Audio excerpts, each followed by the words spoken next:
I mean, the Dodgers and Red Sox kind of coincide. They've been trade partners as of late, and now they go. JD Martinez goes to the Dodgers on that 1 year 10, and Turner goes from the Dodgers to the Red Sox on a 2 year 22. I think it's an interesting storyline there. The way these two teams have gone the last couple of years, the Red Sox are missing out on all the free agents as well.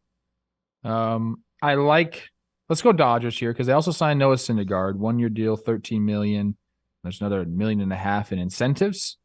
But the JD Martinez deal is cool for a couple reasons. I think people have already been talking about this, but Rob Van Scoyoc, their hitting coach there, was JD's guy who kind of helped JD flourish. You know, him and Miggy working together. But Rob is reunited with. This is kind of the guy I feel like put Van Scoyoc and Craig Wallenbrock kind of on the map. They turned this guy into an absolute monster, and I think it's really cool for JD to go back and have this guy every single day. So if you want to go to DraftKings and look at some JD Martinez offensive numbers, like preseason stuff, I would bank on some of those going over because I think Rob's going to get him locked in, and we might see a really good offensive year from JD Martinez. The Dodgers, man. Yeah, JD Martinez, I mean, he's a hitter. It sounds dumb, but also being a DH is kind of a skill, and this guy's been mostly a DH for a little bit now. And I think you slot him in there. Right now they have the Dodgers lineup listed as Betts, Freeman, Will Smith, Muncy, JD Martinez, Gavin Lux sneaking in there. Yeah, it's funny, Turner in and JD Martinez, and like you said, Boston and Dodgers have been talked about for a few years now between the Mookie trade. You know, it sounded like Boston, Turner, you know, the fact that he'll be able to play some defensive days there, that I think that's kind of where they made their decision, or that's what I saw Boston people saying. It's a great deal for Boston. Justin Turner can still do it out there, man. He's like another one of these guys that just kind of gets like, is he going to go away anytime soon? Turner's a ball player, dude. That dude's a baseball rat. I love that move for Boston.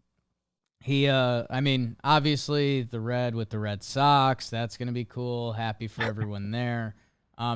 He went nuts the second half of last season because Trev, like the numbers ended up in a fine spot overall, but like people forget, I guess don't forget, but he was such a bad start and got hot the rest of the way. Like he was one of so the best hitters in baseball the second half of the season. I just butter-knifed these. The last 59 regular season games, 349, 419, 968 OPS.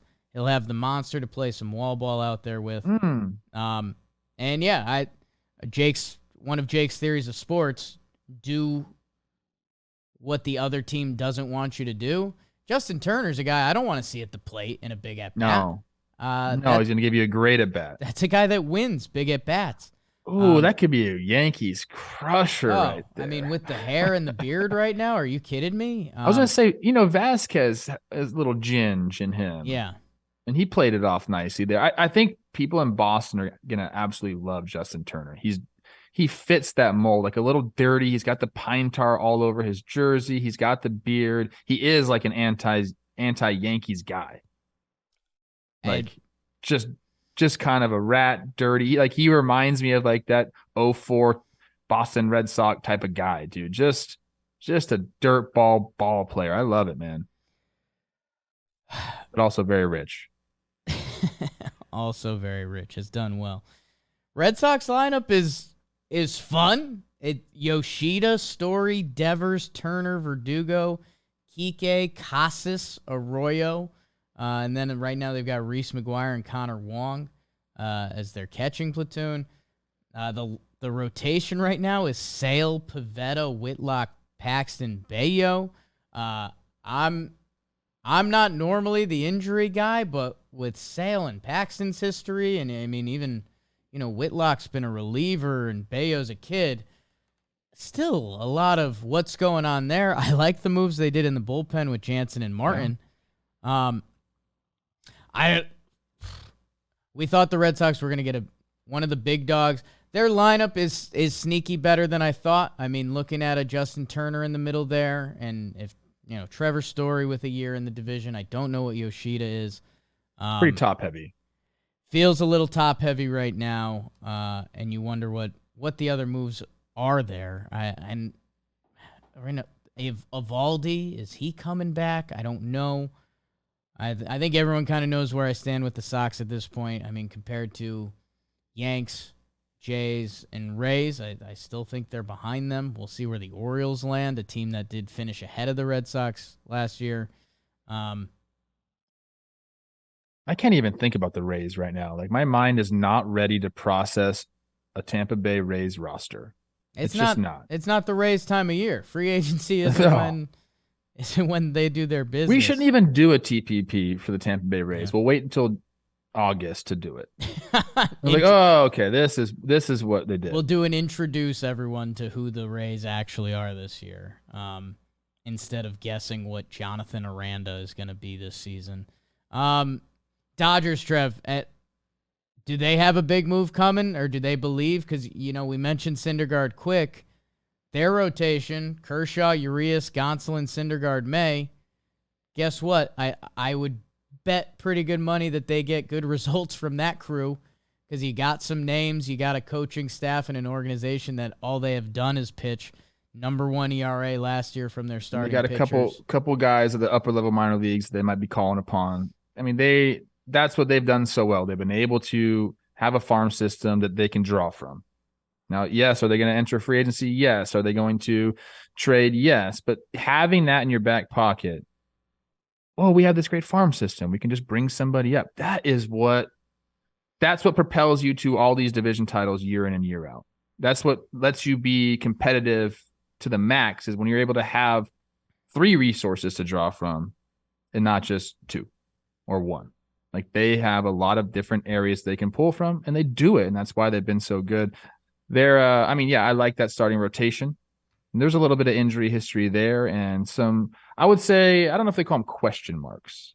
We've seen these guys all perform at an elite level, all of them at an elite level in the big leagues. Now, are we going to get that from them next year? Probably not all of them, but there's enough depth there that you really like the rotation. You still really like the lineup, and we just know the Dodgers are going to be there. You pencil them in or pen them in to the playoffs for sure, and then we'll see what goes. Just a reminder, Tony Gonsolin's ERA last year, 2.14. Julio Urias, 2.16. Clayton Kershaw, the high of those 3 at 2.28. Is this the year we see like a full Gavin Lux breakout? It sounds like he's going to be the shortstop there, and you're going to get a full run of this guy. He's 25 years old. Right. People have been writing this dude off. Like, how many at-bats does he have now in the big leagues? He's got 894. Like, you're starting to get eyeballs on pitches. You're starting to see the game. Like, he had some really, really good stretches last year. You're starting to see the game for what it is. You're starting to, when you're a young hitter, there are times when you're just like overmatched a little bit and the game speeds up on you. But, as time goes on and you see the pitches and you're in these moments, this guy's been in big moments for the Dodgers. Everything starts to slow down. And then you can just play the game. That's the big thing when you get to that point in your career where you're like, okay, like, I've seen a fucking slider. Your slider isn't going to be any better than the sliders I've seen. Or your fastball at the top of the zone, I've seen those before. And like, you just learn how to play at the big league level because it can be very intimidating, and you're doing it every single day. And it's like the ocean, bro. It's coming whether you want it or not. The tide is rising every single day. And sometimes it feels like you're drowning. But sometimes you're surfing that shit. You're shacked in the green room, grabbing the rail. Gavin Lux is going to get barreled this year. Mark my words. I'd buy a little Gavin Lux all-star stock, but like, if the numbers go up and being in LA, there's a formula. And isn't he from like Wyoming or something? Wisconsin, even better. Same. Yes, give me some Gavin Lux glow up LA Hollywood shit. I love it. Show cut. My biggest thing walking away from this is like, you believe in the Dodgers. You have to. They were first in ERA last year, first in starting pitching, second in bullpen ERA. They were number 1 hitting OPS team. They've got it figured out. They have the names at the top. It just feels odd for me a Dodgers team coming into the season with how the Padres just loaded up that, the bottom third of their lineup right now is Trace Thompson, Chris Taylor, with, that feels right. And then James Outman, who's a 25-year-old prospect for them. It feels like there's a Dodgers move. You just got to wonder, is it a corner outfielder that's going to get some run for them? Is it, are they going to be in the trade game? Is there a retool in there with thinking about if Toronto had to trade with a contender for a second, I did Max Muncy to Toronto, Matt Chapman to the Dodgers. Does that, I don't know. That's not a trade that the Blue Jays would make. I mean, because I think Muncy doesn't have too much control left either. Where's he at? And yeah, he's a free agent after this year. So they're both so is Chapman, I guess. Both free agents after this year. So I mean, you'd have to tweak around it a little bit, but I don't know that. I don't know. I think we're going to probably get 2 trades this offseason that are going to jar us, that are like contender to contender, that there's not a lot of really good players on lesser teams that need to be traded. Like even Brian Reynolds, like the Pirates literally came out and were like, no, we like him a lot and we have him for 3 years. No. What is Brian Reynolds' mindset like? Is he just like, what the fuck? Yeah, I'm good. Yep. People want me. Yeah.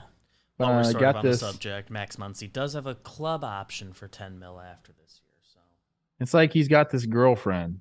He doesn't want to be with her anymore.